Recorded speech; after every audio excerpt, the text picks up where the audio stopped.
ঠিক আছে, কিন্তু একটা কথা বল, তুই সৌম্যকে বলে এসেছিস তো? বলে আসার মতো সিচুয়েশন ছিল না। ও সে কি তুই বলে আসিসনি? তাহলে তো সৌম্য চিন্তা করবে, তার উপর হয়তো তোর এগেইনস্টে অ্যালিগেশন আনবে যে তুই ওকে না বলে চলে এসেছিস। কেন করলি? আনবে আনবে আমি জানি, কিন্তু আমার কিছু করার ছিল না। ও যা যা কথা আমাকে বলেছে সেগুলো আমার পক্ষে মেনে নেওয়া। আমাকে বলেছে আমি সারা দিন সারা রাত কাজ করছি, কেন জানো? শুধুমাত্র নাকি টাকার লোভে। আমাকে লোভী বলেছে, তোমরা ভাবতে পারছো? লোভী বলেছে আমাকে। এই কথাগুলো সৌম্যদার কথা? ভাবতেই পারছি না দিদি ভাই যে সৌম্যদা তোকে এই কথাগুলো বলেছে। আমি না মানুষকে একদম চিনতে পারি না রে। একই মানুষ এরকম ভয়ঙ্কর হয়ে উঠতে পারে। যে মানুষটাকে এরকম ভাবে ভরসা করা যায় সেই মানুষটাই। যাক, ওসব কথা বাদ দে তো। শোন না অঙ্কিতা, চল খাবি, চল তো। হ্যাঁ রে, কতদিন হয়ে গেছে তুই ওই মাছ ভাজা দিয়ে ভাত খুব ভালোবাসিস তো, খাসনি তো? আমি তো বাড়িতে ঘি বানিয়েছি, জানিস তো, খুব ভালো ঘি বানিয়েছি। সেই ঘি দেবো গরম গরম ভাতে, তার সঙ্গে লঙ্কা দেবো। হ্যাঁ, লঙ্কা দিয়ে মাছ ভাজা দিয়ে মেখে দেবো। চল তো মা, চল খাবি, চল আয় বাবা আয়। আমার খেতে ইচ্ছে করছে না ভূপে শোনা। দাঁড়া, কি হয়েছে? কি খেতে ইচ্ছে করছে না বললে তো চলবে না। দেখ, তুই যদি ঠিক করে থাকিস যে তুই কাজটাই করবি, তাহলে নিজেকে যোগ্য প্রমাণ করতে হবে, বুঝেছিস? আর সেটা করতে গেলে শরীরটাকে দেখতে হবে, শরীরটাকে ঠিক রাখতে হবে। তার জন্য তো খেতে হবে নাকি? খাবে না কেন? না খাবার কি আছে? চল খেতে চল, আয়। ভাবতে পারছি না, আমি ভাবতে পারছি না কিভাবে আমাকে অপমান করলো। ভেবো না, যে ভাবনা ভাবতে কষ্ট হয় সেই ভাবনা নিয়ে পড়ে থেকো না। ভালো কথা ভাবো, ভালো কাজ করো। তুমি তো বাইরেও ভালো কাজ করছো, এত লড়াই করে তুমি কেসগুলো জিতছো, এত নামডাক হয়েছে তোমার, কাগজে কলমে তোমার প্রশংসা বেরোচ্ছে। সেই সব নিয়ে থাকো, সেই সব কথাগুলো ভাবো।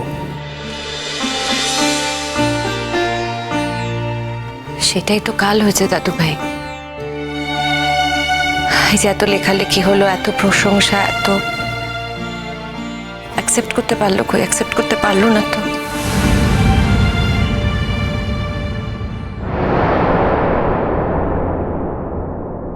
কিছুই যদি না নেন বর্দা, তাহলে আপনার চলে কি করে বলুন তো? হাওয়ায় হাওয়ায় চলে যায় নাকি? আপনার তো ফ্যামিলি আছে।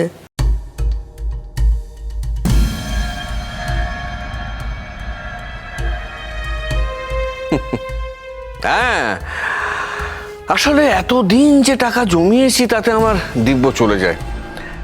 আমার তো সিম্পল লিভিং, তাই বেশি খরচাও নেই। আর এদিকে আমার বইয়েরও কোনো দাবি দেওয়া নেই। আর সেদিক থেকে বলতে গেলে আমি খুব সৌভাগ্যবান যে পোগরাজ আছে, পোগরাজ তো এদিকটা সব সামলে নিয়েছে। সুতরাং আমার ওই টাকাতে দিব্য চলে যায়। হসপিটাল থেকে টাকা নেবার কোনো প্রয়োজন আমার হয় না। ওয়েল, এবারে বিশ্বাস করা না করা সম্পূর্ণ তোমাদের ব্যাপার। আমার বিবেক যা বলেছে আমি তাই করেছি।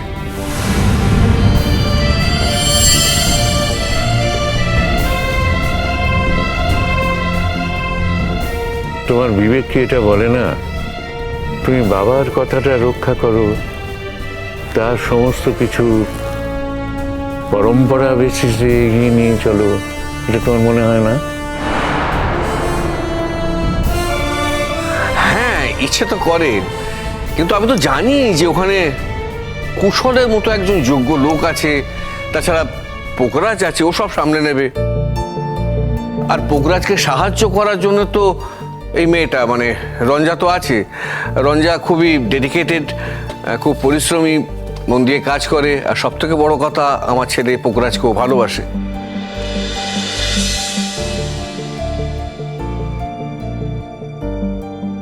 আর পোখরাজের যাতে ভালো হয়, ও যাতে ভালো করে আরো আরো ভালো করে কাজটা করতে পারে, সেই জন্য ও কাজটা শিগগিরই শিখে নেবে।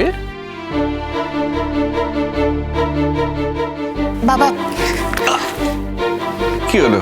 আশীর্বাদ করবেন যেন আমি সত্যি আপনার ছেলের পাশে দাঁড়াতে পারি। ওরে, আমার আশীর্বাদ তো সব সময় তোর সঙ্গে আছে, ওটা বড় কথা নয়।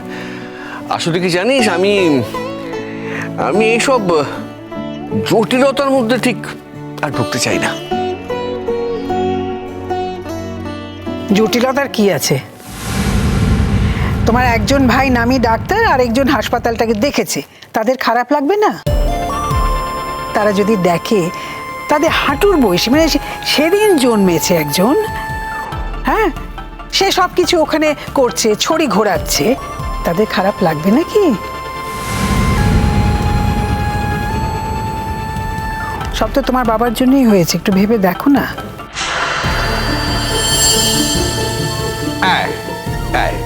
সেই জন্যেই তো আমি বলছি যে আমি ওসবের মধ্যে ঢুকতে চাই না, কারণ আমি যদি আবার ওসবের মধ্যে ঢুকে যাই তাহলে ওদের ঠিক ভালো লাগবে না, ওদের অসুবিধা হবে, তাই না? তুমি ঢুকবে কি ঢুকবে না সেটা তোমার ব্যাপার। তুমি এতদিন থেকেই বা কি রাজকার্য করেছো? হ্যাঁ, দেখ বর্দা, তোর নিজের কন্ট্রিবিউশন সম্পর্কে তোর নিজের কোনো আন্দাজ আছে? নাই থাকতে পারে, কিন্তু আমাদের আছে, আমাদের যথেষ্ট আন্দাজ আছে। এক মিনিট, তোমরা কি সব ভুলে গেছো নাকি? কিসের? না মানে তোমরা তো কখনোই আমার বাবাকে কোনো গুরুত্বপূর্ণ সিদ্ধান্ত নিতে দাওনি, কোনো কথা বলতে দাওনি। তাই রিকোয়েস্ট করছি, আমার সামনে দাঁড়িয়ে আমার বাবা সম্পর্কে কোনো খারাপ কমেন্ট করবে না।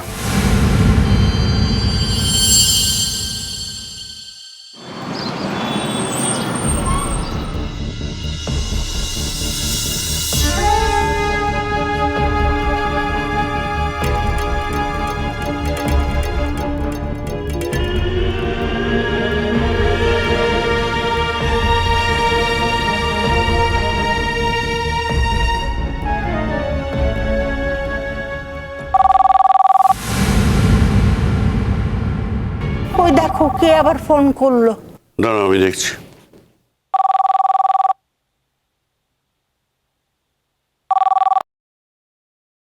হ্যালো,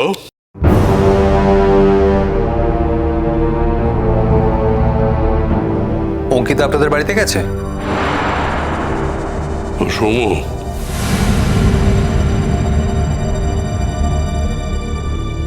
আজকে তোমার বউ আমাদের বাড়িতে এসছে, তাই ফোন করার সময় পেলে তুমি? হ্যাঁ,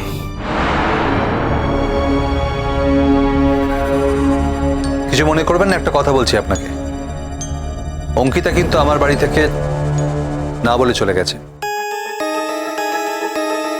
দেখুন, সমস্ত বাড়ির কিছু নিজস্ব নিয়ম থাকে, সেই বাড়িতে থাকতে গেলে সেই নিয়মগুলো মেনে চলতে হয়। আপনাদের মেয়েকে আপনারা এসব কিছুই শেখাননি দেখছি। কি বলছো তুমি সৌম্য? আমরা আমাদের মেয়েকে শিক্ষা দেইনি? তাহলে তুমি তাকে বিয়ে করেছিলে কেন? শিক্ষা দীক্ষা দেখেই তো তাকে বিয়ে করেছিলে।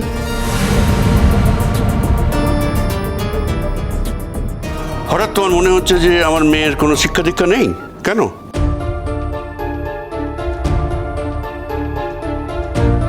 যদি সত্যিই কিছু শিখতো তাহলে এভাবে আমাকে না বলে বাড়ি থেকে বেরিয়ে যেতে পারতো না। আমি ডাইনিং টেবিলে গিয়ে দেখছি আমার খাবার ঢাকা পড়ে আছে। আমি তাহলে মানুষ নাকি? কিচ্ছু না বলে আমার খাবারটা টেবিলে ঢাকা রেখে এভাবে বাড়ি থেকে বেরিয়ে চলে যাবে? ওরও তো মন খারাপ হতে পারে, ও তো তোমার ব্যবহারে দুঃখ পেয়েছে, সেই জন্যই চলে এসছে। হ্যাঁ, ঠিকই ঠিকই তো। এখন বাড়ি গিয়ে নিশ্চয়ই আমার সম্পর্কে নানা রকম কথা বলেছে আপনাদের। শুনুন, একটা কথা বলি আপনাকে, আপনি ভালো করে খোঁজ নিন আপনার নাতনি বাইরে কি করে বেড়াচ্ছে। কি করছে? কাজই তো করে বেড়াচ্ছে, আর কিছু করছে বলে তো আমার কাছে কোনো খবর নেই। আমার নাতনিকে আমি চিনি, জন্ম থেকে আমরা তাকে এখানে মানুষ করেছি, বড় করেছি। তুমি এখন কিছু বললেই যে আমরা সেটা মেনে নেব, সেটা তো হবে না সৌম্য। হ্যাঁ, সেই তো আসলে আপনারাই আশকারা দিয়ে দিয়ে ওকে মাথায় তুলেছেন, সেটা এখন আর বুঝতে বাকি নেই আমার। ভালো ভালো, যখন আপনাদের বাড়িতে গিয়েছে তখন থাক না, ওখানেই থাক। তো একটা কথা বলে রাখি, এটা কিন্তু হোটেল নয় যে যখন খুশি আসবে যখন খুশি বেরিয়ে যাবে। তাই যেখানে গিয়েছে ও সেখানে থাকাই ভালো। কি বলছো?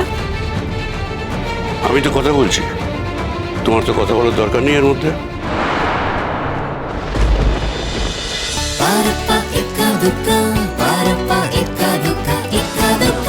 cholo, cholo, cholo, palta.